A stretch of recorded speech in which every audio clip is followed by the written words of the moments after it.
Siapakah yang dimaksud dengan persekutuan para kudus? Di mana persekutuan para kudus itu terjadi? Dalam hal apa persekutuan para kudus itu hidup? Nah, dari pengajaran gereja dalam katekismus ini, kita bisa menarik atau menyerap satu dua pokok penting bagi kita.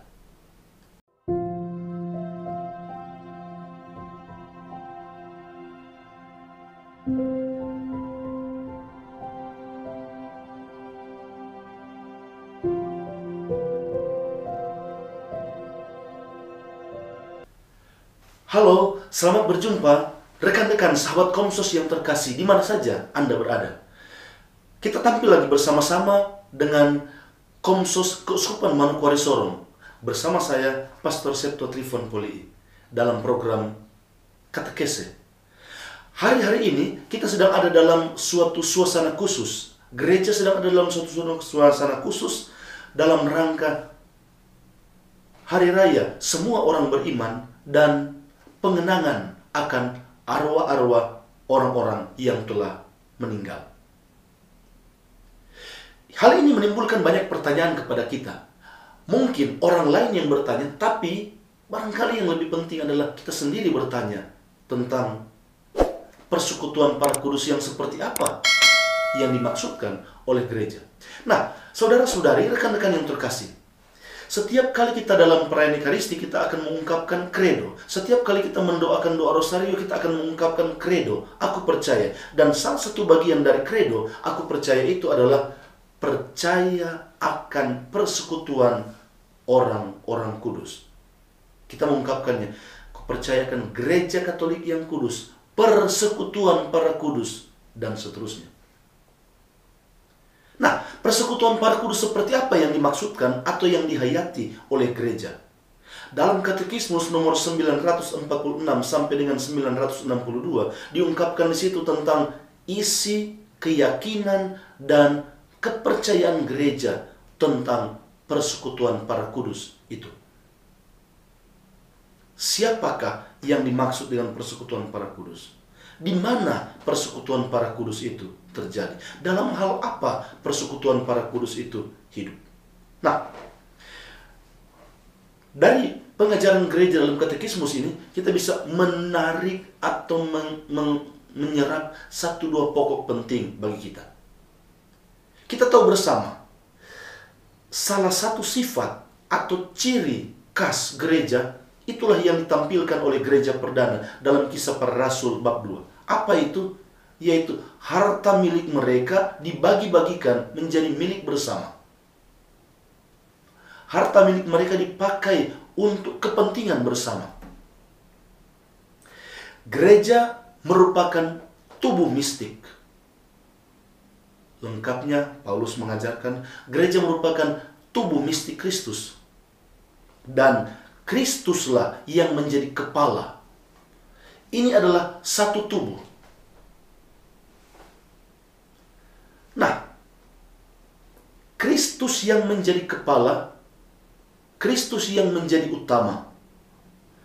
Belajar dari inspirasi, ciri atau sifat gereja dalam Kisah Para Rasul itu, maka kita bisa mengetahui bahwa persekutuan ini menjadi persekutuan yang kudus karena ada berbagi bersama. Apa yang dibagi-bagikan? Yang dibagi-bagikan adalah milik Kristus. Apa yang menjadi milik Kristus sang kepala, itulah yang dibagi-bagikan dalam tubuhnya. Yang dibagi-bagikan adalah hal-hal kudus. Karena Kristuslah yang kudus dan yang kudus dari Dia asalnya. Maka apa yang menjadi milik Kristus, kekudusan yang milik Kristus, itulah yang kemudian dibagi-bagikan menjadi milik bersama dan dipakai untuk kepentingan bersama. Nah, Thomas Aquinas kemudian mengajarkan bahwa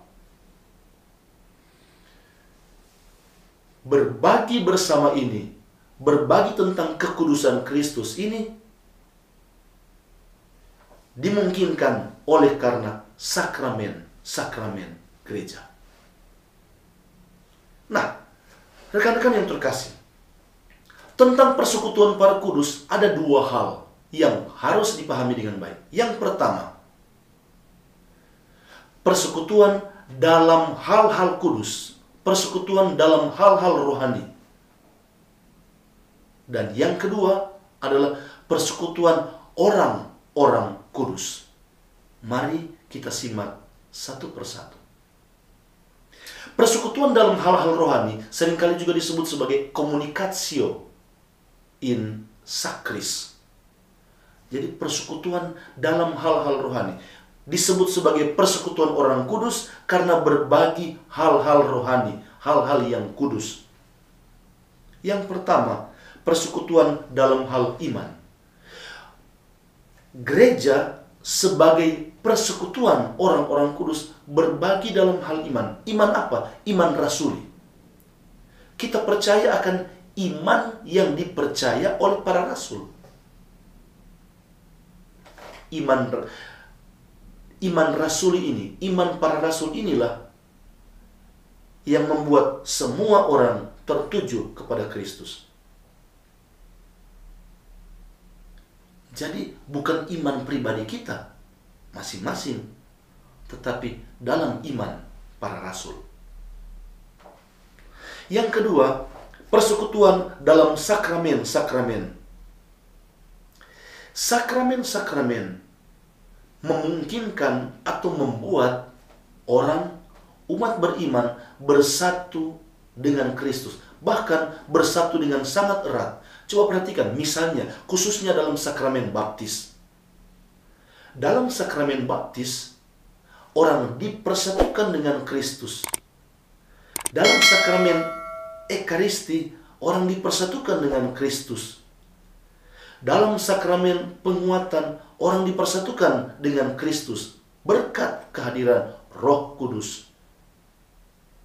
Demikian juga dalam sakramen-sakramen lain, lewat sakramen penguat, lewat sakramen tobat, orang dipulihkan dengan Kristus. Lewat sakramen pengurapan orang sakit, orang dikuatkan oleh karunia Kristus. Demikian juga dalam sakramen-sakramen pelayanan gereja, sakramen tabisan dan sakramen perkawinan. Lewat sakramen-sakramen, orang dihubungkan secara sangat erat dengan Kristus. Yang ketiga, persekutuan dalam karisma-karisma. Dalam 1 Korintus bab 2 ayat 7, kita ketahui bahwa karisma-karisma, karunia-karunia dibagi-bagikan. Tapi satu hal yang penting, untuk kepentingan bersama.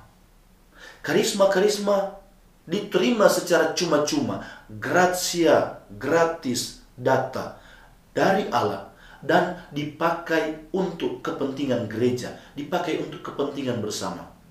Ada macam-macam karunia, tetapi dari roh yang satu dan sama. Dan karunia-karunia itu dipakai untuk membangun gereja, membangun persekutuan, berkontribusi bagi kebaikan-kebaikan bersama. Segala sesuatu merupakan milik bersama. Kita berinspirasi dari Kisah Para Rasul bab 2, maka kita akan tahu bahwa bagian dari iman, bagian dari kekudusan Allah, yaitu bahwa orang menaruh peduli terhadap orang-orang lain, khususnya yang ada dalam kemalangan. Injil mengatakan yang miskin, yang terpinggir, yang sangat membutuhkan pertolongan dan bantuan. Milik bersama dan dibagi-bagikan, dipersembahkan untuk hidup bersama. Persekutuan dalam hal cinta. Cinta kasih Kristus telah mengalahkan dunia. Rasul Paulus mengajarkan dalam surat Romawi bahwa tidak ada seorang pun yang hidup bagi dirinya sendiri. Nemo sibi vivit. Oleh sebab itu adalah panggilan hidup dari kita manusia, orang-orang percaya kepada Kristus, bahwa hidup itu harus dipersembahkan, harus diberikan, dibagikan. Atas dasar apa? Satu, cinta kasih Kristus. Kasih Kristus membuat orang tak dapat dipisahkan satu dengan yang lain, bahkan pun oleh pedang dan kematian. Nah, inilah hal-hal kudus di mana orang saling berbagi. Orang dipersatukan dalam hal-hal yang rohani, dalam hal-hal yang kudus ini. Solidaritas, kepedulian, perhatian kepada sesama menjadi bagian dari hal yang kudus ini. Dan ingat, dosa merusak semuanya ini. Dosa membahayakan hal-hal kudus ini. Maka di satu pihak ada hal-hal yang kudus di mana orang dipersatukan, oleh sebab itu disebut sebagai persekutuan orang-orang kudus. Dan di lain pihak ada bahaya yang harus diwaspadai, yaitu kekuatan dosa. Inilah bagian pertama dari persekutuan para kudus, yaitu orang dipersatukan dalam hal-hal rohani, dalam hal-hal kudus, dalam hal-hal suci. Dimensi kedua dari persekutuan para kudus adalah persekutuan orang-orang kudus. Gereja mengajarkan bahwa ada 3 kelompok orang, ada 3 kelompok umat, ada 3 kelompok dalam satu gereja. Yang pertama adalah gereja yang sedang mengembara, gereja yang sedang bersiara. Siapa itu? Kita yang berada di dunia. Kitalah yang sedang berjuang, gereja yang sedang berjuang, yang ada di dalam dunia. Yang kedua, gereja yang sedang dimurnikan, gereja yang sedang disucikan. Kelompok kedua ini yang dalam keyakinan iman gereja disebut sebagai yang ada dalam purgatorium atau ada dalam api penyucian. Gereja yang sedang dimurnikan, disucikan supaya pantas dan layak turut dalam kemuliaan surgawi. Dan yang ketiga adalah gereja jaya, gereja yang memandang kemuliaan Allah, gereja persekutuan umat yang ada, yang sudah hidup dalam kemuliaan surgawi. 3 kelompok ini membentuk satu persekutuan gereja. Gereja yang sedang bersiara atau sedang berjuang, sedang mengembara di dunia, gereja yang sedang dimurnikan, dan gereja yang telah memandang kemuliaan Allah, hidup dalam sukacita bersama dengan Tuhan. Nah, ketiga kelompok ini sesungguhnya merupakan satu persekutuan yang utuh. Kenapa disebut satu persekutuan yang utuh? Karena mereka saling berbagi, saling meneguhkan dalam hal-hal kudus itu, dalam iman, dalam sakramen-sakramen, dalam karunia menjadi milik bersama, dan ada dalam kesatuan cinta satu dengan yang lain. Inilah isi dari keyakinan iman gereja akan gereja yang satu itu. Nah, gereja yang sedang bersiara di bumi dan gereja yang sedang dimurnikan, bagaimana bisa dihubungkan? Kita yang sedang berjuang di dunia dan yang telah meninggal tapi sedang dimurnikan. Karena kasih Kristus, maka gereja tidak terputus. Bukankah dalam surat Roma Rasul Paulus mengajarkan apa yang bisa memisahkan kita dari kasih Kristus? Tidak ada. Pedang tidak. Bahkan kematian pun tidak. Oleh sebab itu, kita tetap ada dalam satu persekutuan yang tidak terputuskan. Dan bukan hanya sekedar tidak terputuskan, tetapi juga saling berbagi dalam harta rohani. Tadi sudah disebutkan di awal, harta rohani apa yang dibagi-bagikan. Santa Teresia dari Lisieux, yang dikenal sebagai Santa Teresia dari kanak-kanak Yesus, bahkan mengajarkan kepada para susternya dengan mengatakan, biarkan saya pergi dari dunia ini, dan dari sorga saya akan melakukan hal-hal bagi hal-hal baik bagi dunia. Ini menggambarkan keyakinan dan isi iman bahwa ternyata ada hubungan antara gereja yang sedang mengembara, sedang bersiara di dunia saat ini, dan mereka yang telah berjaya di surga. Berbagi dalam hal-hal rohani. Rekan-rekan, saudara-saudari yang terkasih, bagaimana hubungannya antara kita yang sedang hidup di dunia, gereja yang sedang mengembara, dan mereka yang telah turut dalam kemuliaan Allah? Kalau kita yang sedang ada di dunia, gereja yang sedang bersiara ini, bersatu hati dan mendekati Kristus, maka persekutuan kita dengan saudara-saudari kita yang telah hidup dalam kemuliaan surgawi membuat kita semakin terhubung dengan Kristus. Kenapa? Karena mereka telah turut dalam kemuliaan surgawi. Kalau kita ada dalam kesatuan dengan mereka, maka kita menjadi terhubung dengan lebih dekat dengan Kristus sendiri.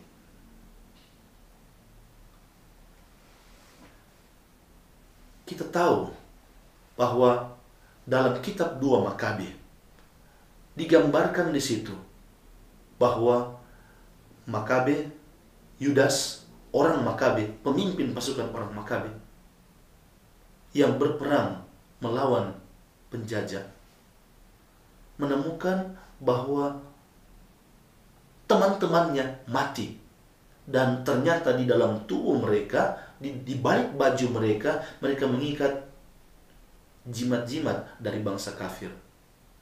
Yudas maka bilang, oh karena itulah maka mereka mati. Mari kita mengumpulkan dana, kita membawa kurban di bait Allah, kita membawakan doa-doa kita di bait Allah sebagai pepulih atas dosa-dosa mereka. Nah, ini menjadi dasar penghubung antara kita yang sedang ada di dunia dan mereka yang sedang dimurnikan, disucikan. Doa-doa dan kurban kita yang sedang ada di dunia sungguh sangat berguna bagi saudara-saudari kita yang telah berpulang mendahului kita. Doa-doa kita, kurban kita sungguh sangat berguna bagi mereka. Dan kalau doa-doa kita berguna bagi mereka, maka pada saatnya nanti ingat, kebaikan selalu berputar. Setiap orang yang akan melakukan kebaikan, dia akan menerima kebaikan juga lewat jalan yang lain. Demikianlah doa-doa dan kurban kita bagi saudara-saudari kita yang telah berpulang, memungkinkan kita juga turut menerima atau mengalami buah-buah dari kebaikan-kebaikan mereka bagi kita. Inilah yang menjadi penghubung kita, ya gereja yang sedang berjuang dan mereka yang telah meninggal dan sedang disucikan atau dimurnikan. Kita semua merupakan satu keluarga dalam Kristus. Maka, saudara-saudari yang terkasih, setiap kali kita mengungkapkan, aku percaya akan persekutuan para kudus, hendaknya kita memahami bahwa persekutuan para kudus merupakan persekutuan dalam hal-hal kudus, persekutuan dalam hal-hal rohani milik Kristus Sang Kepala, iman yang satu, sakramen-sakramen, karisma-karisma, cinta, hidup dalam cinta yang satu dan sama, berbagi dalam hal-hal rohani, hidup dalam hal-hal rohani, dan juga persekutuan para kudus menunjuk pada gereja yang sedang berjuang di dunia, gereja yang sedang dimurnikan di purgatorium, dan gereja yang sedang memandang kemuliaan Allah dalam kemuliaan surgawi. Satu persekutuan yang saling terhubung satu dengan yang lain, menerima manfaat dan saling memberikan manfaat, berbagi manfaat-manfaat baik, dan kita semualah sebagai satu keluarga Allah. Persekutuan para kudus adalah gereja. Kitalah gereja, umat Allah, umat beriman yang merupakan satu persekutuan yang dipadukan dalam Kristus, Sang Kepala.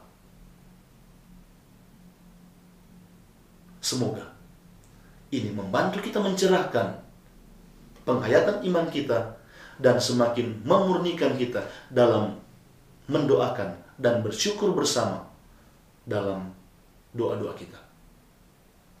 Satu persekutuan para kudus ini memuji Allah bersama-sama, mengungkapkan pujian kepada Allah. Kudus, kudus, kuduslah Tuhan, Allah segala kuasa. Sorga dan bumi penuh dengan kemuliaan-Mu. Terpujilah Engkau di sorga. Kita semua merupakan satu keluarga yang memuji Allah bersama-sama, baik yang di dunia maupun yang di sorga. Bersama-sama memuji Allah. Demikian, semoga ini boleh membantu kita bermanfaat dalam merenungkan hari-hari ini ketika kita mendoakan, bersyukur bersama atas persekutuan para kudus.